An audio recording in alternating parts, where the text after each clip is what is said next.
ne? A'a. Allah masu ibar wannan da go. Wanda zuwa yana. Kaje maka. Wanda zuwa yana.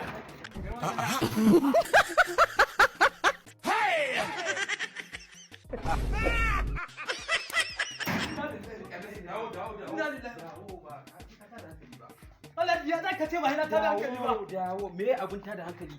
Kuɗi ne da suka biyo daga banki, tun daga banki suke biyo ni. To, kuɗin da aka ansa ne. Sun ce mun sati biyu kenan an kulle. Yawwa. Tafi da shi ba matsala bane. Ya za su ke nan. Sun ba kansu ne. Ba kira shi ma yanzu ba. Allah ya sa ma bai koma ba. Dan yanzu na bar shi a banki. A wannan ai sako ne. Abin da ake ta jira tuntuni. Kaji ana jira kuma. To, Allah sa alheri ne. Assalamu alaikum abokina. Alhaji Ayu lafiya kuwa? Baka dai ban bankin ba ko? Koma ma yanzu nan da aka ce ai an ƙara kwana 10 sannan ma za ma ka iya koma banki ma kamar canza kuɗin ma. An ƙara kwana 10. Jesus! Ina zuwa da Allah. Inna lillahi wa inna ilaihi. Mene? Alhaji lafiya? Na ci kana salati ne.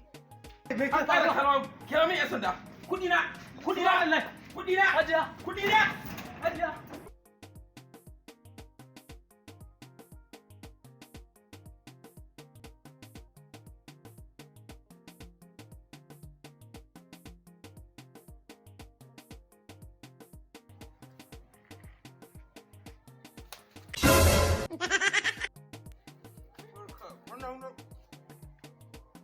Wannan abin za ka kamun kudin da aka daina karɓa tun satika da suka wuce shi ne aka waye gari idan kai uwar ka ka je kai sata dan uwar ka gidan mutum baka duba mai ka dauka ba.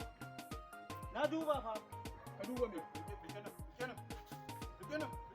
kenan da uwar ka mai na shi da ku kawo shi dan buran uwa kai kudin da aka daina karɓa kusan kwana na daina karɓa shi ne za ku kamun kudin an ma daina karɓa kudin ga da ka huta ka duba yaran nan fa A rediyo ba? An daga mana. Gashi harawa ma an sa. Excellency TV gashi yanzu ya sa labaran. Excellency TV. Ka san fa Excellency TV in dai suka sa labarai ba ruwan su ka san daidai ne duk abin da suka sa daidai ne. Kware ma kuma na ce ma yaran nan su mai da wannan kuɗin.